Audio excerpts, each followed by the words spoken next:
that ended. Oh, and I wasn't expecting it to. But it gave me a beautiful experience and opportunity to just tap in, spend some time with myself, and then come back and do an even better part 2 of this video. Because I feel like we need to ground these concepts in reality, right? Like we need to really, I'm blessed with both. Like I can have the really wild, idealistic feminine, and then I also have this really cool ability, like I can dream and plan and envision and see. I'm like in the cosmos, and then I have this cool ability to just bring it back to earth and bring it to experience it and build it in reality. Because I mean, some people I think are just here to kind of, really land, not even land, but like just experience what it feels like to feel and think and be and really like create internally the experience of heaven on earth for themselves. But maybe that's all that they want to do in this lifetime. But I feel like for me, when I think about heaven on earth, it's a very practical thing. Like it's in people, and it's how we're communicating with each other. It's like, it's a relationship. It's physical, like buildings. I came across this thing. This thing is such like a, it's a social enterprise called Kids Undercover yesterday, and they're based in Adelaide. And this company, or the social enterprise, they have these studios for youth, like for 18 to 21-year-olds, and they're like these village kind of communities, and they think there's like 600, and they're housing, youth at risk of homelessness in South Australia. And I was like, this is hope. Like, this is what hope looks like. I was watching as they were building, they had like a time lapse of these villages being built, and I was like, oh, this is what hope looks like in the world. Like this, not just both, like the experience of building it, but then just the finish, like the walking through the physical product. I was doing like a virtual tour, and I was like, this is what hope looks like. They're pretty basic, like they're like a what's called a demountable, a shed, a container, a shipping container. And I was like, but this is, that is so much to a young person who is starting out. I've had experiences in my life where a shipping container would have been absolute heaven for me. It's exactly what I needed, because what that shipping container represents and what it is allowing these young people to do, it's a space where you can just breathe, and it's your own, and it's a space where you're safe, and you get to have the experience of realizing that you are creating your own reality, and you get to, it's like a physical representation of the experience that we're all having in the core, the truth, that the center of all reality is that we're creating everything. And it's like, to be able to remove yourself from what's been like hounding you, to be able to kind of like step away from what's been, like criticizing you and people and experiences and whatever's been like, to be able to have that space of like, where I can breathe, where I can have this realization of like, oh, right, like this space is, like this calm within the storm that's like, oh, this place is my own. This place is just mine. I get to decide how things go. And I remember having this I was in the next room, or like the hallway between this part of the apartment that I'm living in and the next. And I was sitting with my back against the wall one day, and I think I was in a bit of a crisis mode. But I remember like there was all these things kind of going on in my awareness, and I remember closing my eyes. And I think one of the biggest fears that I've always had is that like I'm alone. And when I closed my eyes in that moment, I got this new, and I just had this different, I've had this different perspective of it, where I'm like, oh, thank God I'm alone. Because when you close your eyes and, we can all create this experience for ourselves internally, you have this like awareness of no one else is creating what's happening in here except me. This is my blank slate. Like, this is my shipping container. And as humble as it might be, as chaotic or messy or, seemingly scary, if there's not a lot of light getting into your internal world, I remember when I first started, glimpsing my own internal landscape, it felt like I was sitting in a dark room, huddled up in a corner with all these like scary shadows, like kind of, like flinching at these scary shadows that were on the wall, and there were these big boxes, and they were, you know, full of stuff that I didn't know what was in them, and these long, like, all this old unused furniture basically that was just casting eerie shadows and shapes on the wall, and it was like dusty and dirty and all these things. But it's like, once you start to I had this vision once of, you know, this guy or this woman, someone on a ladder, and they were really, you know, up high above me when I was in this room, really, really scared, and they started to clean away like the dust and grime from something. And as they were cleaning, it was like one by one they were wiping away these like panels. And I was like, oh, wow. And I realized they're actually wiping away the dust and grime on these stained glass windows. And as I started to see more of what was around me, because the light was being let in, I could see I was actually in a church. And I was like, oh, I am a holy place. And it's just the lack of light. It's just that, you know, when the light came in, I could see that these shapes and these boxes and these weird things all around me were actually not scary at all. They were just shadows coming from things in my past that I needed to unpack. So I was like, okay, cool, let's bring the box over. What's inside? You know, here's some childhood trauma, here's some fear, here's some anxiety, here's some, you know, past experiences that I haven't processed yet.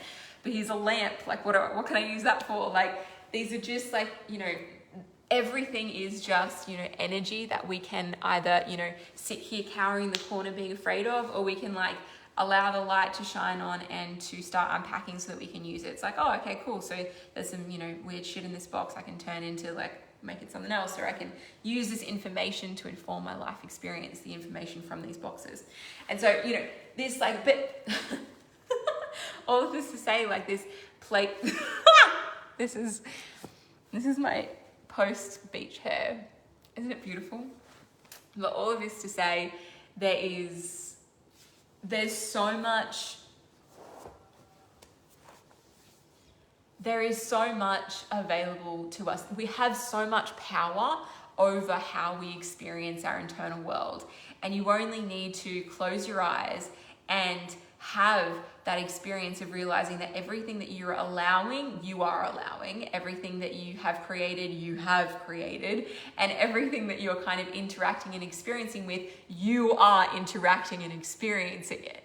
And so it's like we're having this realization that like you are, you know, you're having a relationship with yourself. Like, that gives you enough awareness and you must be something other than like what you're experiencing if you're able to have a relationship with it. You know what I mean? Like, it's like, if I'm, yeah, you know what I'm saying? Like, if I'm feeling an emotion, if I'm, you know, if the emotion is like in me, if I'm experiencing the emotion, then I mustn't, you know, I must be something else other than the emotion. And, you know, for so long I was so scared of feeling my emotions because I was like, oh, they're going to completely destroy me, or they'll completely like, you know, like they'll, you know, annihilate me. But then if I'm like, you know, I had one day this experience of like the awareness of this emotion, and I was like, oh, like I think I had this thought of like, wow, pain is really painful. And I was like, oh, but if I'm experiencing it, then I mustn't be it. Like, I must be something else other than it. And so it's like you create, you know, it's like this awareness. It becomes so obvious that you are not, you know, the experiences that you're having, and with that awareness you can, you know, create whatever you want. Like, you know, you have this, like, you have dominion, you have sovereignty over this, your power over this this landscape you're creating. And I want to bring it back because in our first video, in the first video that I did in this 2-part series that we're now going to call it because my phone cut out halfway through, I was talking about how I'd wandered away, and I'm continuing to bring it back to my heart and bringing myself back to my heart. I had this really cool dream last. It wasn't even a dream. I was drifting off to sleep, and I saw in my mind's eye this big, it was like an animation, and I know I would love to see this as an animation, like a short film that Disney or someone does one day. Probably not Disney. I feel like they're a bit of a like conglomerate, and I don't necessarily agree with a lot of what they're doing. But it was this vision of this giant big ball of light, and it was sending out like shoots and little like beams of light away from it.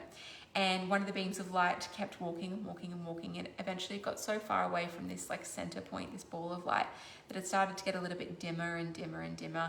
And all of a sudden it was like, you know, before long it realized that it wasn't actually like bright and shiny anymore. It was kind of just like really dull and dim and like more of like a two-dimensional, like it was just flat.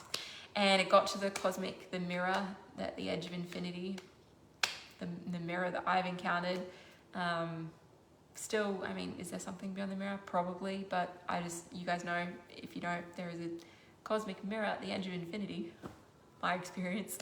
And the little light, the light glimpsed itself, and it was so repulsed by what it saw that it felt disgusted, and it felt this hatred, and it felt this self-loathing, and it was like, hang on a second, what have I become?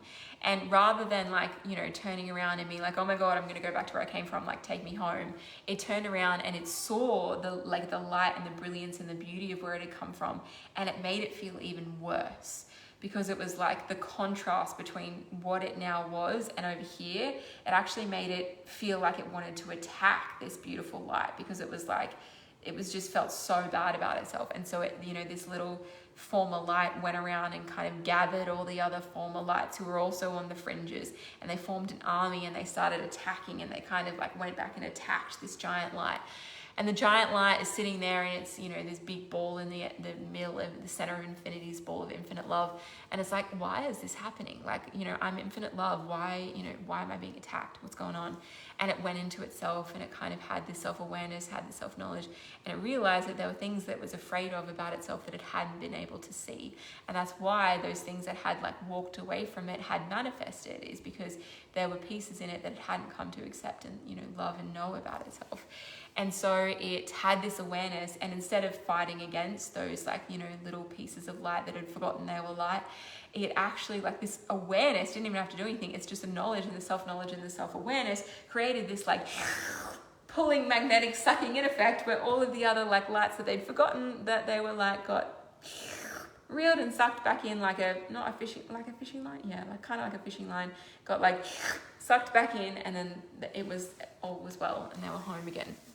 And I feel like how else do you describe what we're doing here? How else do you describe how this happens?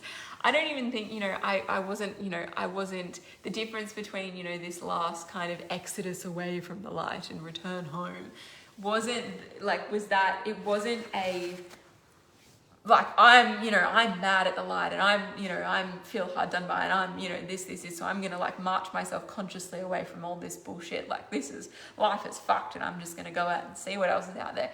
It was purely unconscious. I think I just got distracted. I know I'm very ambitious and incredibly headstrong, and I think I got, you know, my ego got like a little bit too big in this, not big, but like just, I think there's just so much in the world, and I feel like the world, you know, if you're not like actually consciously actively seeking and like coming home to the reality and the truth of who you really are, like your heart, your home, your essence, all the time, then it is so easy to just like kind of just like get blind, get lost, get like, you know, whatever, and end up in this place where you're like, what the fuck is happening? I was saying in my last video, I had moments where I was looking at my Facebook posts and things that I've written, being like, what was I on? Like, what?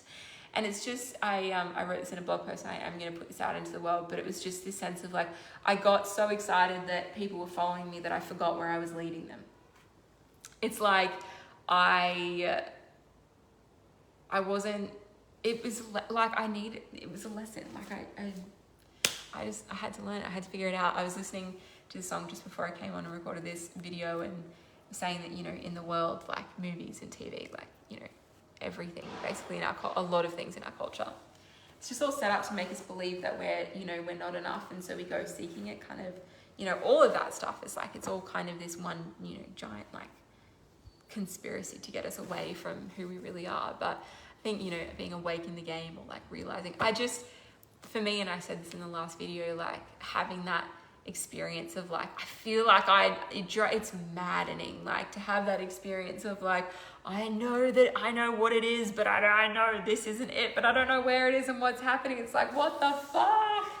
And I feel like, you know, people have said that the shadows, I've read this before, that the shadow's intention is to drive you deeper into your suffering, and that, you know, all we ever need to do is like have the awareness and then we're here. What I feel, I mean, I believe, but I feel like there's a real, I've had to journey back. Like I definitely like it feels like it has been an exodus, a pilgrimage back. Like I've crossed psychic terrain. I've put in work. I've been reading books and listening to things, and, you know, like whatever the reclamation of like soul is for you, that's what you actually need to be physically doing. You know, it's all well and good to be like, yes, you have the, you know, the experience of awakening and remembrance and then all is well again. I didn't experience that. It was like there was a definite journey back that has been happening for me to return to this place of wholeness within. And there's like an atonement, and I hate the word repentance. I don't hate it, but it's just like, repentance feels like, I'm not, you know, going to sit in the box and be like, God, I'm so sorry. And like, you know, like confession, I'll confess my sins. Like sin in the sense of like to miss the mark, not sin as in the sense of like I'm bad and I need, you know, punishing. It's just all of this to say like, it's, you know, it's not a negative thing to turn around and like come back. It's just like, oh shit, like silly little ego. Like I got carried away and now I'm coming home. And it's a beautiful thing. I mean, obviously, like, you know, yourself, who you really are, God, isn't mad at you. There's no like, you did this wrong and this wrong. Like I feel like there is a correction in thinking, and I'm reading A Return to Love at the moment, and, you know, Marianne Williamson talks about A Course in Miracles as being like a correction of our thinking to a more like Holy Spirit minded kind of way of thinking. And I've been working with that, and that seems to be having a positive effect. And I feel like there's so many things that I've been doing to reclaim this sense of wholeness, and a lot of it's just been carving out time for myself to go back and dwell in the place of unconditional love within me.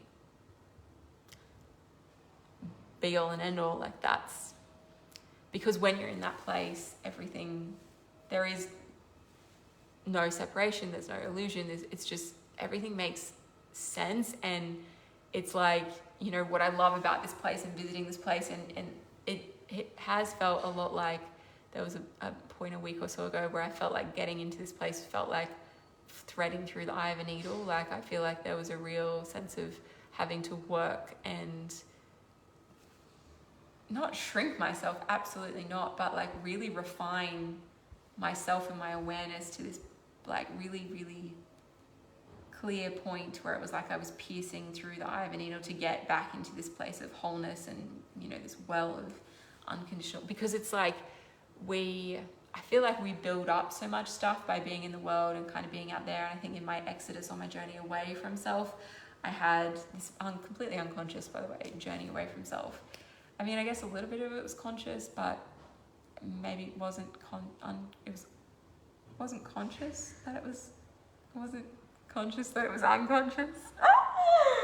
Anyway, it felt like I had to, pass through the eye of a needle to kind of get back to it. And it was really, I had to work like quite hard to be back in it. And all of this to say, like, you know, if it's not easy for you, don't despair. Don't, you know, think that you'll never get there again, especially if you've already felt it. I said this in my last video. If you felt it, you can't go through life pretending that it doesn't exist, because, you know, that kind of love, it's like, it haunts you in a beautiful way because it's always calling you back.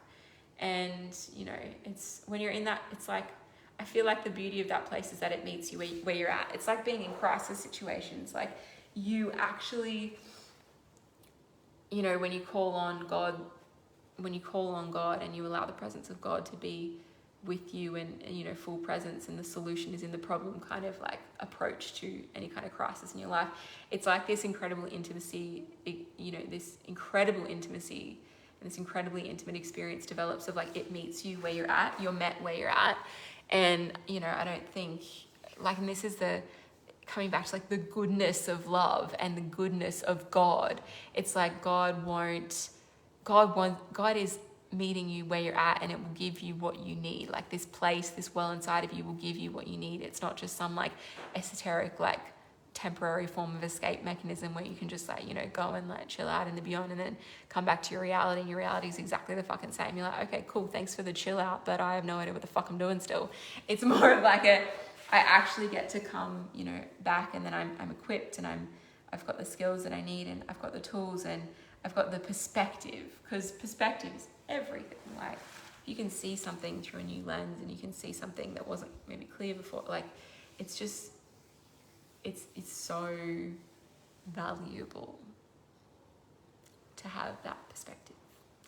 I want to talk about this because it's important, and it'll I feel like it'll tie back into what we're talking about. But I have had this kind of complex, or this voice, or this experience with this voice in my head for a while now. Had it, it's gone now, but this experience of like this voice being like, you worthless bitch. Like, it would, you know, come and try and it would just be in my mind, like when I would be, you know, go to do something, or even like send an email, or like something that was kind of in the direction of where I wanted to go, generally speaking. I'm pretty sure it was always in the direction, something in the direction of where I wanted to go, something healthy for me, something good for me. This voice would come up and like be like, yeah, you this and this. And I unpacked those words because I was reading, and I was like, what? I'm fascinated. I was reading A Women Who Run With Wolves, and it was talking about how you've got to like break down what these voices are saying, and break down like these kind of, you know, negative things that try and stop you from going where you want to go. And I guess it comes back to our parable about the light. But really like acknowledging that, you know, at the purest level, at the source code level of everything, like you've created it because you are all that is. And then like breaking it down to be like, well, what does this actually like mean? Like, what is this actually? And what is this trying to tell me? And then what does this have for me? Like, is there something in this for me? And if you I Googled, I was like, oh, if you break down worthless, it's like, you know, something that has no value, something is unimportance. And I was like, holy, like it's the opposite of what I am, what we are. Like it's, you know, we are incredibly valuable. We are infinitely valuable. And then bitch is like it's a female dog, first of all, which I kind of love because it's like the wolf, you know, like that energy. But then it's also like, you know, it's obviously a derogatory term, someone that's unlovable, someone that's unliked. What was the definition? It was like, you know, someone that's like, you know, unkind or unlovable or just like unclean or something like that. And I was like, it's so the opposite of who we are. It's so the opposite of who we are. And so I'm like, still, no, I tried loving these voices. I tried playing with these voices. I've tried attacking back and fighting back against these voices. And I think everything works in a sense because everything is kind of giving you, it's like, you know, you're fighting I guess you kind of are fighting because you need some sort of like dog in the fight if you're going to stand up against these things that are trying to like, you know, you need some muscle, you need some kind of you need a lot of psychic strength and stamina and resolve to, you know, keep moving forward in your life. But I guess the biggest thing I'm realizing with all of these is like finding the part of me that created it and then breaking it down. I think a lot of it is just fear. It's like, but what am I afraid of? You know, like if, you know, are you afraid that you're so valuable? Are you afraid that you're actually so important? Are you afraid that you're actually so kind? Are you afraid that you're actually like so loved and so lovable? Is that scary? And then realizing that your fear can't actually hurt you. Like when you present courage to fear and you present your heart to fear and you're like, you actually can't hurt me. You can't physically, because, you know, like, you know, I'm a spirit, right? Like I can't actually be harmed. And so when you come with that energy to fear and you're like, oh my God.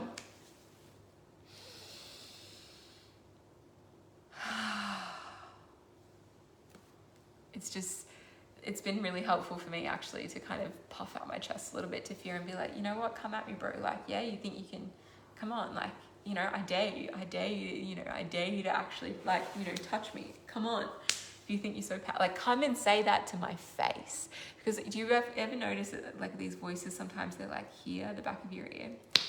And I'm like, come and say that to my face. And then, I mean, that kind of helped in the interim because it was like allowed me to create some distance rather than just kind of like, whenever they would kind of come near me. But yeah, the final piece for me was like, you know, really breaking it down and disassembling it and being like, oh, what is this actually telling me? It's like, well, I'm not afraid of being lovable. I'm not afraid of being incredibly valuable and important. And there's nothing to fear about being incredibly liked and like happy. And I'm like, you know, offering the purest like happiness, the unconditional love in my heart to the world. Like that's not scary to me anymore because I can't actually be harmed. So it's like, it's just liberating, you know, like it's just actually liberating. So feels good. Feels really, really, really good.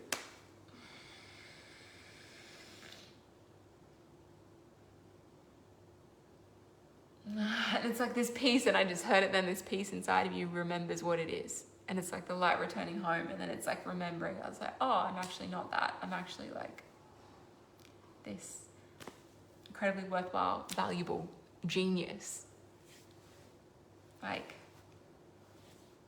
I'm incredibly confident, brilliant, intelligent, practical, powerful. I am effective. Yeah. And wholly and completely and unconditionally loved, no matter what. But like I'm effective and I'm brave and I'm powerful and I'm strong and I have, you know, like these, you know, I'm acting and I'm, you know, I'm doing things in the world and I have impact. Like I'm making an impact. And it feels so good to allow yourself, to allow myself to admit that, to express that, to stand in the truth of that. Like, you know, I have impact. I have power. I am effective in instigating and bringing about tangible, practical change and transformation. Like, there are things in this world that are different now because I showed up, because I am here. I've changed things. Like, I am changing things. There are things that are changing all around me. And I think this is the piece that maybe I'm still kind of integrating and, you know, figuring out how to be okay with, is like actually like having an impact in the world. Like it's poofed. But of course I do. Of course you do. Everything we do has an impact. You have been making an impact since before you were born. Like, you know, the day that your parents found out that they were going to experience the experience of you, you were having an impact. And even just the essence of you landing on the planet is creating a ripple. Like your energetic field is creating a ripple that is changing the structure of all of, you know, everything all the time. Because, you know, like if you weren't here, it would be different. And so it's just, yeah, you're always changing everything. You are already changing everything. So it's just, I mean, are you conscious of the change that you're having and the impact that you're having? Are you masterfully wielding the power that you have to direct the force and the flow of your energy in a way that is constructive? Are you creating a change that you want to see in the world? No.